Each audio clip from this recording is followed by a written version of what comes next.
अडानी जी को तो इन्होंने पहुंचा दिया दूसरे नंबर पे दुनिया में, लेकिन 80 करोड़ 35 लाख भारतीयों को इस स्थिति में लाके खड़ा कर दिया कि वो अपने रोजमर्रा के अनाज भी खरीद नहीं सकते। उसके लिए भी सरकार पे उनको निर्भर रहना पड़ता है। कॉन्स्टिट्यूशन में क्लियर कट लिखा हुआ है, इंडिया दैट इज भारत। को संविधान की हर चीज से आपत्ति है। अमिताभ सर, पहले तो आपका बहुत बहुत स्वागत कि आपने हमें अपना कीमती समय दिया। सर, जिस तरह से देश में नाम बदलने का एक आंदोलन बोलेंगे या फिर एक मुहिम चल रही है देश में नाम बदलने की, खासतौर पर मोदी सरकार जब से आई है तब से नाम बहुत बदले जा रहे हैं, हर चीज में नाम बदले जा रहे हैं। तो अभी जैसा कि इंडिया को भारत किया जा रहा है, इस विषय पर आप क्या कहेंगे? सर्वप्रथम सभी आवाज इंडिया के दर्शकों को सादर जय भीम, नमस्कार, सत श्री अकाल, जय जिजाऊ। नाम बदलने के सिवा इनको और क्या कर सकते हैं, क्योंकि जो चीज़ें अपेक्षित थी कि राज्य आने के बाद में अर्थव्यवस्था सुचारू होगी, अच्छी होगी या दुनिया में नाम निकलेगा, वैसा कुछ होते दिखता नहीं है। और जीडीपी की होड़ में बहुत ज़्यादा कर्जा लेकर ये सब श्रृंगारिक कॉस्मेटिक डेवलपमेंट जिसे कहते हैं किए जा रहे हैं। और परिणामतः इसमें सबसे बुरी बात जो हो रही है वो जॉबलेस ग्रोथ की है, जिसे हम रोजगार विहीन विकास कह सकते हैं। अब ये रोजगार विहीन विकास में हुआ यह है कि अडानी जी को तो इन्होंने पहुंचा दिया दूसरे नंबर पे दुनिया में, लेकिन 80 करोड़ 35 लाख भारतीयों को इस स्थिति में लाके खड़ा कर दिया कि वो अपने रोजमर्रा के अनाज भी खरीद नहीं सकते। उसके लिए भी सरकार पे उनको निर्भर रहना पड़ता है। और ये 1-2 दिन के लिए नहीं, 6 महीने के लिए नहीं, सातत्य से करीब 3 सालों से 80 करोड़ 35 लाख लोगों को सरकार के ऊपर निर्भर रहना पड़ता। अभी ये इतना बड़ा नैराश्य या फेलियर बोलो आप इसको, यानी आर्थिक डिबैकल बोलिए आप इसको, जो भी नाम दीजिए आपके हिसाब से, इसको छुपाने के लिए छद्मी राष्ट्रवाद के नाम पे जो कॉन्स्टिट्यूशन में क्लियर कट लिखा हुआ है, इंडिया दैट इज भारत, उसको कहीं तो भी छेड़छाड़ करने की इनका सबसे ज्यादा दिक्कत वाला यही चीज है। इनको संविधान की हर चीज से आपत्ति है, क्योंकि ये जिस विचारधारा से आते हैं वो धर्मवादी विचारधारा अत्यंत विषैली ऐसी विषमता का पुरस्कार करती है। और ये होने के कारण क्या होता है कि संविधान की समतावादी बहुआयामी जो प्रवृत्ति है इनकी नजरों में खटकती है। इसीलिए वो चाहते हैं कि कहीं तो भी ये इस पे वाद विवाद निकाल के इन आर्थिक अपयशों को छुपाया जाए। कहने को वो कहते हैं कि आज भारत चौथी नंबर पे है इसमें, लेकिन ये कभी बताते हैं क्या आपको कि ये जो मुद्रा जो है वो 55 से 85 पे आपके नीचे गिरी हुई है। भारतीय रुपया जो है जिसकी कीमत 55 हुआ करती थी, $1 55 रुपए में हम लोग खरीदते थे। अच्छा, 10 साल 15 साल और 10 ही साल पहले 55 तक के $1 की कीमत 55 रुपए के बराबर थी। वो गिर कर $85 तक, 85 रुपए का $1 हो गया है। यानी यदि आर्थिक तरक्की आपने की है, अर्थव्यवस्था बढ़ी है, तो जो रुपया सशक्त होने का था वो गिर कैसे रहा है, कमजोर क्यों हो रहा है? नहीं, लेकिन कहीं तो भी नेताओं का कहना ये भी है सर कि रुपया नहीं गिर रहा है, डॉलर बढ़ रहा है। क्यों भी हो, अभी ये पहले नहीं होता था क्या? यही लोग चिल्लाते थे। हाँ। आप यदि थोड़ा इकोनॉमिक हिस्ट्री 10 साल के पहले के लीजिए, फिर तब क्यों चिल्लाते थे ये डॉलर सशक्त हो रहा है, रुपया नहीं गिर रहा है, तभी बोल देते। और इसमें दिक्कत क्या होती है आप समझ लीजिए। ये बड़ी चीज ढांकने के लिए भी इंडिया भारत का विवाद खड़ा कर देंगे। होता यह है कि 85 रुपए का जब डॉलर हो जाता है तो हर चीज उतनी महंगी हो जाती है। हम लोग जो आयात करते हैं क्रूड ऑयल, सबसे बड़ा चीज जो पहले 55 रुपए में करता था मैं, उसको आज 85 रुपए लगते हैं। अब ये 85 के ऊपर इन्होंने उसके ऊपर और जीएसटी थोप दिया है, जीएसटी बोलता हूँ, बाकी टैक्सेस थोपे, इसको जीएसटी से अलग रखा हुआ है। देखिए और प्रचंड बड़े टैक्सेस फ्यूल के ऊपर डाले हुए हैं। 34 रुपए का जो डीजल मिलना है आज 195 रुपए का मिलता है। 35 रुपए का जो पेट्रोल मुझे मिलना है वो 106 रुपए में मिल रहा है, यानी करीब 70 रुपए उसके ऊपर। पहले ही मैं 30 रुपए ज्यादा क्रूड के ऊपर दे चुका हूं, 70 रुपए फिनिश पेट्रोल के ऊपर दे रहा हूं। अब हर चीज में कार्टिंग लगनी है, और हर कार्टिंग में लगनी है तो उसके ऊपर फिर ये कॉस्ट ऑफ प्रोडक्शन बनती है 106 रुपए के पेट्रोल से। उसके ऊपर फिर मुनाफा जोड़ के व्यापारी बाजार में लाता है, तो प्रचंड बड़ी महंगाई को ये उत्तेजित करता है। और ये महंगाई अभी किसी तरह से काबू में नहीं आ रही है। हर चीज करके देख ली है लेकिन महंगाई काबू में नहीं आ रही है। परिणामतः अब ऐसे ढकोसले नहीं करके राष्ट्रवाद, छद्म राष्ट्रवाद में बोलूं, छद्म राष्ट्रवाद को बढ़ावा देने के लिए ऐसे नॉन इश्यूज को बढ़ाया जाएगा, दंगल की जाएगी, लाठीचार्ज किए जाएंगे। परसों के दिन जालना में हुआ वो इसी का भाग है। ये कैसे तो भी ये बढ़ती हुई महंगाई और अपयश को कैसे छिपाया जाए। तो शायद इसके लिए मतलब नाम बदलने का ये चल रहा है। हाँ, सवाल ही नहीं है। वही कहीं तो भी आप संविधान को हाथ लगाओगे तो लोग महंगाई को छोड़ के फिर संविधान के पीछे लगेंगे। जिसमें क्लियर संविधान में अगर लिखा गया है तो वो सभी लोगों ने मिलकर लिखा हुआ है भाई।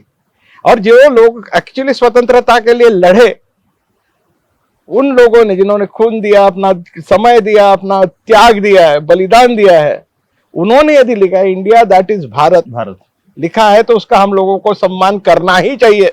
यकीनन, क्योंकि हम लोगों का कोई स्वतंत्रता में योगदान नहीं हमारे पूर्वजों का है। उनका सम्मान करना ही हमारा कर्तव्य है।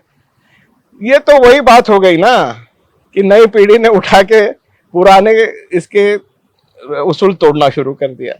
हालांकि ये उसूल ऐसे हैं जो हमारे पूर्वजों ने दिया, जो समतावादी है। यकीनन, और ये समतावादी विचार ये धर्मवादियों को, विषमतावादियों को नहीं पछते, इसीलिए वो संविधान से छेड़छाड़ करना चाहते, तोड़ना चाहते। संविधान की जगह धर्म पुस्तकों का या धर्म ग्रंथों का राज्य लाना चाहते। और जो विचारधारा है, आप तो जानते हैं कि 50 सालों तक तो उन्होंने अपना तिरंगा भी नहीं फहराया था। बिल्कुल। तो ऐसी विचारधारा से आप दूसरा क्या अपेक्षित कर पाओगे। सर, जैसे कि अभी आपने कहा है कि कॉन्स्टिट्यूशन में लिखा है इंडिया दैट इज भारत, संविधान में लिखने के बावजूद भी आरएसएस और मोदी सरकार इस तरह का पागलपन कर रही है। वो अपना पागलपन इसीलिए करे, एक वो स्पष्ट संदेश देना चाहती है कि संविधान के प्रति उनका कोई आदर नहीं है, उनको कोई आदर नहीं। और दूसरी बात वो कहना चाहती है कि वो अपने पूरे अपयश छुपाना चाहते हैं। ऐसे वाद विवाद कब किए जाते हैं? मणिपुर जल रहा है, मणिपुर के ऊपर विवाद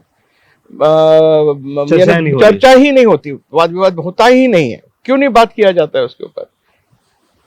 क्योंकि वहां यदि ये जाति जाति में विषमताएं बढ़ा के, विषैले जहर फैला के, ध्रुवीकरण करा के राजनीति सेकना, ये आज से नहीं, हजारों सालों से ऐसे ही चल रहा है। इसीलिए भारतीय व्यवस्था में जो वर्ण के बाद जाति, जाति के बाद पोट जाति, उसके बाद गोत्र, इतना ही नहीं, प्रादेशिक भाषिक विवादों को पैदा कर करके इस देश में युद्ध हुए हैं। आप राजस्थान निस्बत उस जमाने का यदि राजपूताना खोल के देखेंगे तो छोटे छोटे अपने सब कास्ट के ऊपर राज्य थे वहां।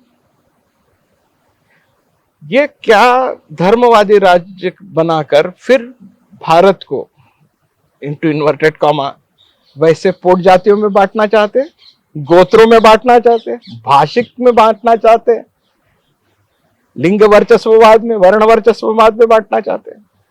क्या करना चाहते? भारत तो पहले ही हमारे पूर्वजों ने बोला है India that is Bharat, that's all. दुनिया में हमारी पहचान हजारों सालों से एक्सपोर्टर की रही है, यानी देश समृद्ध था। मुगल काल में भी समृद्ध था।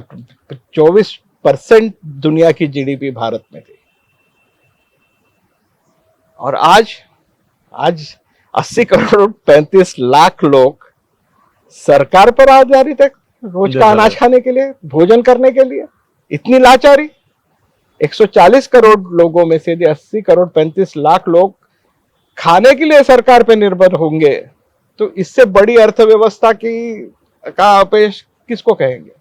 यही छुपाने के लिए ऐसे छद्मी इश्यूज सामने लाए जा रहे हैं, ऐसा मैं समझता हूँ। सर कहीं तो भी हम देखते थे कि वन मैन वन वोट एक स्लोगन चलता था। आज एक नया स्लोगन शुरू है कि वन नेशन वन इलेक्शन।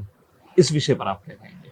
क्या ये संभव है? क्या ये संपूर्ण जिसको प्रवास कहते हैं, ये हुकुमशाही की तरफ चल रहा है।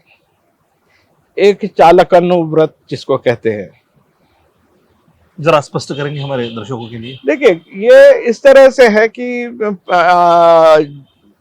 लोकशाही या डेमोक्रेसी खत्म करके हुकुमशाही या राजेशाही, धर्मवादी राजेशाही लाने की कोशिश चल रही।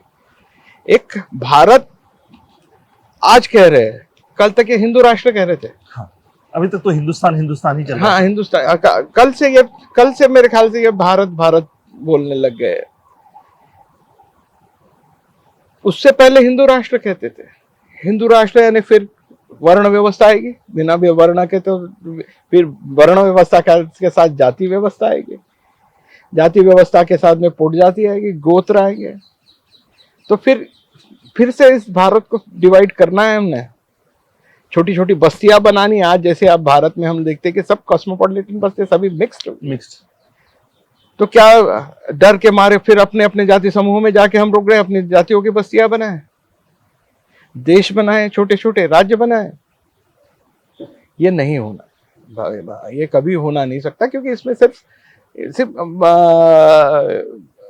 मुसलमानों का सवाल नहीं, यहाँ के बौद्धों का सवाल है, यहाँ के जैनों का सवाल है, यहाँ के सिखों का सवाल है, यहाँ के आदिवासियों का सवाल है, और यहाँ के सबसे बड़ा समूह जो है वो शूद्रों का सवाल है। शूद्रों को धर्मवादी व्यवस्था में कोई स्थान नहीं है, कोई अधिकार नहीं, ना सामाजिक है। अभी शूद्र कौन? तो तेलीमाड़ी कुंडी से लेके महार मांग सांभार, इनका एक ही वर्ण है। मनुस्मृति के अनुसार वर्ण सिर्फ 4 है, और क्षत्रिय वर्ण तो परशुराम ने खत्म कर दिया है। वैश्य, ब्राह्मण और शूद्र वर्ण। शूद्र वर्ण में जो मेहनत करता है वो सब शूद्र वर्ण है। वो स्त्री होगी तो भी शूद्र वर्ण में।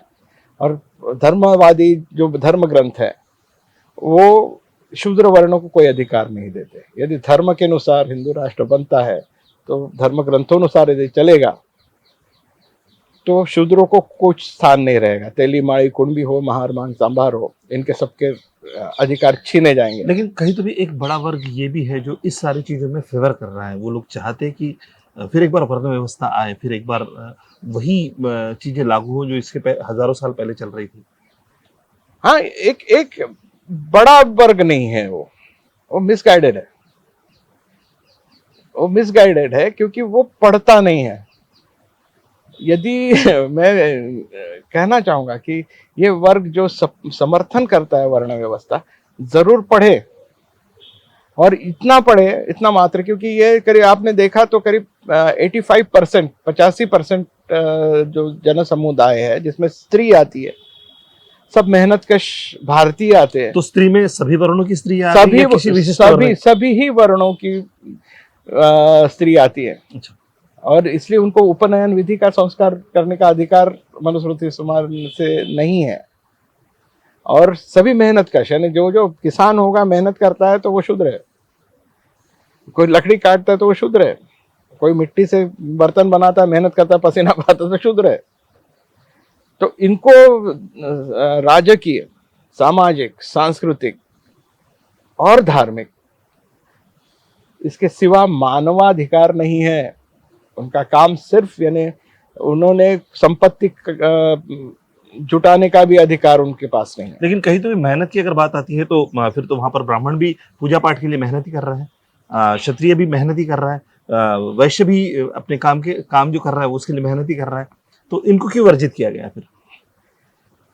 हाँ, ये मेहनत कैसी हो? आप समझिए, मंदिर में बैठ के मैं सिर्फ छांव में बैठ के काम करूं। अच्छा। ठीक है, और झूठ बोलो कि ऊपर कोई तो भी है, बड़ा स्वर्ग है, नर्क है, उधर नहीं जाओगे तो तुम्हारा ऐसा हो जाए। कभी किसी ने विज्ञानवादी दृष्टिकोण से चैलेंज किया है? या कि अगर कोई चैलेंज करे कि तू दिखा, तो कोई दिखा सकता है? वो तो मरने के बाद भेजा जाता है स्वर्ग में। हाँ, तो वो कोई मरने के बाद रहे या कैसे भी, हमको प्रूव करके बताओ। आज यदि आप मेरे से 100 रुपए ले रहे हो और बता रहे हो कि वहां मिल जाएंगे आपको, तो उसका कुछ तो सबूत मुझे चाहिए। विज्ञान छोड़िए, मैं तर्कवादी भूमिका से पूछता हूँ, तार्किक उत्तर तो दे कि कैसे। ठीक है, उसका उत्तर नहीं है, इसलिए वो मैं ठगी ही कहता हूं, क्योंकि वो ठगी के नाम पे ही पैसा कमाया जाता है। वैश्य का भी वही हाल है, 2 की चीज 5 में बता, 3 में छोड़ देना, यानी झूठी बोलना। उससे ज्यादा हथियारों के भरोसे क्षत्रिय वसूली करते थे। किससे करते थे? किसानों से करते थे। किसान शूद्र है। तो ये लुटारू लोग, और ये लुटारू लोग अपना प्रभुत्व रखने के लिए वर्ण वर्चस्व का पुरस्कार करते हैं। और इसमें क्या होता है कि धर्म की जो अफू की गोली दी जाती है, उसके कारण एक बड़ा समुदाय बिना पढ़े, आज हालांकि धर्म के अनुसार कोई धर्म ग्रंथ शूद्र पढ़ नहीं सकते, स्त्री भी नहीं पढ़ सकती है, लेकिन संविधान की महत्ता जो है वो आप सभी ग्रंथ पढ़ सकते हो, और आप पढ़िए, और उसके बाद में फिर आप सोचिए इसके ऊपर क्या कहा जा सकता है। दिक्कत यह है कि कोई पढ़ना नहीं चाहता है, इसलिए मैं आवाज इंडिया से गुजारिश करूंगा, देखना सब चाहते हैं टीवी, आप टीवी के माध्यम से ये रिवोल्यूशन कीजिए कि ये कहा जाता है, आप अपना तर्क लगाइए, ये धर्म ग्रंथ में ये लिखा हुआ, बाकायदा धर्म ग्रंथ दिखाइए उसमें, तब सही में जागरण होगा। और जागरण जब होगा तब लोकशाही में लोग समझेंगे अपना ये ले। इस देश में भारत कहने में किसी को दिक्कत ही नहीं है, वो तो कहते ही है हम, लेकिन हिंदू राष्ट्र कहने में मुझे दिक्कत है। उसका कारण यह है कि हिंदू राष्ट्र सिर्फ अकेला नहीं आता है, साथ में वर्ण व्यवस्था लेके आता है, जिसमें एक दूसरे का तिरस्कार के सिवाय कोई नहीं है। यहाँ मैं डॉक्टर बाबा साहेब आम्बेडकर का वाक्य जरूर कोट करना चाहूंगा। बाबा साहेब आम्बेडकर कहते हैं कि मैं प्रथमतः भारतीय हूँ और अंतिमतः देखिल भारतीय ही हूँ, और कोई मेरी पहचान नहीं है, कोई जाति की नहीं, कोई धर्म की नहीं, और कोई पोट जाति की नहीं, कोई पहचान नहीं, सिर्फ मेरी भारतीय। हम लोगों का दिक्कत यह है कि यदि वे वर्ण व्यवस्था हम लोग है तो हम लोग अलग अलग जातियों में बढ़ जाएंगे, और हमारी भारतीयत्व की जो आइडेंटिटी है वो भी बढ़ जाएगी। और यही नहीं होना है जो हमारे पूर्वजों को अपेक्षा थी, संविधानवादी पूर्वजों को अपेक्षा थी कि ये भारत एक समूह है जिसमें एक भारतीय दूसरे भारतीय का वर्ण या जाति के ऊपर तिरस्कार न करे, बल्कि भाईचारा निर्माण वो भारत यानी इंडिया है जो जिसमें भाईचारा हो। ये नहीं कि बिल्कुल छोटी विभागों में 4000, 5000, 6000 जातियों में हम लोग बढ़ जाए और फिर पोट जाते हुए 12 के हिसाब से और डिस्ट्रीब्यूट, ये ना हो। इसलिए वो सेक्युलर आइडिया या संवैधानिक भारत की जो आइडिया है, संवैधानिक Bharat, India that is Bharat, ये होनी चाहिए। चलिए सर, हम लोग सवाल पे थे सर कि 1 नेशन 1 इलेक्शन, हाँ। तो ये अगर होता है तो इससे हमारे इस देश का क्या नुकसान या फिर किस तरह का फायदा होगा? ये बेवकूफी है, वो पॉसिबल ही नहीं है, क्योंकि मानवीय स्वभाव उसमें रहना है, और मानवीय स्वभाव का सबसे बड़ा जो एलिमेंट होता है वो स्वार्थ होता है, और राजनीतिक स्वार्थ जो है उससे कोई छूटा नहीं है। आज यदि आप प्रेजेंट रूलिंग पार्टी को भी देखेंगे तो इसमें ज्यादा से ज्यादा कांग्रेस वाले लोग आपको दिखेंगे उसमें, जो स्वार्थ के कारण वहां गए हुए। तो कल भी यही होना है। एक इलेक्शन जब लोगे आप, क्यों एक इलेक्शन लोगे आप? क्या जरूरत क्या है एक इलेक्शन लेने? आपके पास उतना इंफ्रास्ट्रक्चर है क्या? बिल्कुल नहीं है। ठीक है, इंफ्रास्ट्रक्चर नहीं है। दूसरा, इतनी बड़ी लॉ एंड ऑर्डर की जिम्मेदारी आज ही तो आप इतने फेजेस में लेते हो, एक राज्य में या दो राज्य में हुए तो 4-4 6-6 फेजेस में लेते हैं, क्योंकि इंफ्रास्ट्रक्चर नहीं है आपके पास। नहीं है। कल यदि आप एक ही इसमें लेने की कोशिश करोगे, इतना इंफ्रास्ट्रक्चर लाओगे कहां से? इसका मतलब क्या करोगे आप? प्राइवेटाइज करने की कोशिश करोगे उसको। प्राइवेटाइजेशन का दूसरा नाम करप्शन है। यकीनन।